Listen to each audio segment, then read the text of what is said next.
Admit it, there's things you want to do but you're not doing them because you're too worried about what other people would think about you. Perhaps you want to start posting videos online about the side hobby that you love, but the thought of what your close friends and family would say terrifies you. Maybe you want to experiment with your fashion sense, but the idea of walking down the street and everyone looking at you weirdly is enough to give you insomnia. Or you want to tell someone how deeply attracted you are to them, but the thought of them rejecting you is enough to paralyse your ability to whip your phone out, type a message and press send. Whatever it is, you don't need to suddenly wake up one day and magically decide you're going to stop caring about what other people think entirely, because only a psychopath would do that. Instead, you just need 3 tiny mindset shifts.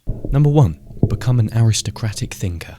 Usually we associate the word aristocracy with high-flying individuals from the 19th century who spent half of their time at horse races while fanning themselves. But aristocracy is actually a mindset where we realise most of what the general public thinks is usually wrong, and the messages we receive from society are just largely swung generalisations. Yes, such societal messages of what we should do with our lives do include some of the things that most people like and dislike, but not what we like or dislike. For example, it's said that the Louvre, however you bloody say it, in France is one of the best museums in the world, but a more aristocratically minded traveller, perhaps staying in a youth hostel, might prefer to spend his time in Paris roaming the streets at night, observing the local sewage system and how it works, because he would see that as a much better way to spend his time and indulge his interests. Or despite claims that the local cider is the best drink to take in a local pub, a more aristocratically minded person would opt for something they genuinely want, perhaps a glass of milk. So becoming an aristocratic thinker involves one realisation: don't follow the crowd, because the crowd is lost. Or, in the words of Alain de Botton, we don't need a landed estate to qualify as an aristocrat. What counts is the very same conviction that what most people think isn't and should never be a reasonable guide to our own lives. Because if anyone is going to be an expert on what you want and need, it's yourself. 2. Loving ourselves more. In previous videos, I've suggested that you love yourselves as if you are your own best friend. But I've recently come to the conclusion that I was wrong, and that the relationship we adopt with ourselves should mimic a parent and a child. Because what is implicit in the parent-child relationship is unconditional love. If the child were to suddenly become a social delinquent and end up in prison, the parent would still show up outside the prison gates. So in order to stop caring about what other people think about us, we must stop expecting any validation from other people and instead give it to ourselves.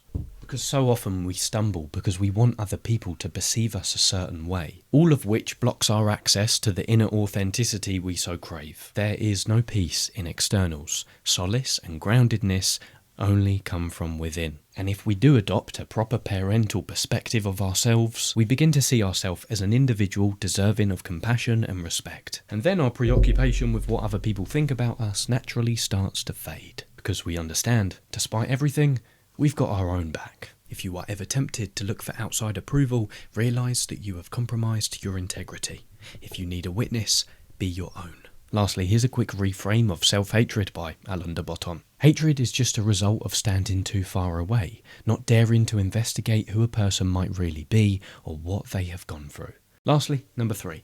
Trust in our own experience. The reason children are so fun is because they are brutally honest. They take no issue in admitting they think their granny is being a bit too selfish. The expensive and well planned out wedding was actually quite a bore. Or that the best thing in the world is to pick your nose while lying on the floor and looking at the ceiling. Children are unabashedly frank about whether they are enjoying something or not. And we ought to be more like them. Because so often, and this will sound quite daft, we're unable to tell whether we're enjoying something or not. Perhaps you head to a local cafe just because a friend of yours said it's the best cafe in town. You read a book because it's a bestseller. Or you try a new business venture everyone is raving about online, only to realise you don't actually like these things. So trusting your own experience involves reawakening to your own unique perspective and voicing your genuine opinions to others. Not with the desire to shock or offend, because that would still mean that we care about what other people think about us, but to express the attitudes we genuinely feel inside, for their own sake. And to also realise, despite what we think, when we admit these things to others, they are more than capable of dealing with them. Yes, it would be nice to have the approval of others, but if we don't get it after trusting our own experience, at least we know why. Because we're not going to waste our time inauthentically living in line with standards and values which have no resonance with our own. Before we close, and to put this into practice, here's a little reflection you can do as proposed by esteemed psychologist Carl Rogers. And that is to realise, when it feels as though an activity is valuable and worth doing, then it's worth doing. In other words, I find I am at my best when I can let the flow of my experience carry me in a direction which appears to be forward towards goals of which I am but dimly aware. So in summary, become an aristocratic thinker, love yourself more, and trust your own experience. Stay disciplined, playful, and dangerous. Adios, muchachos.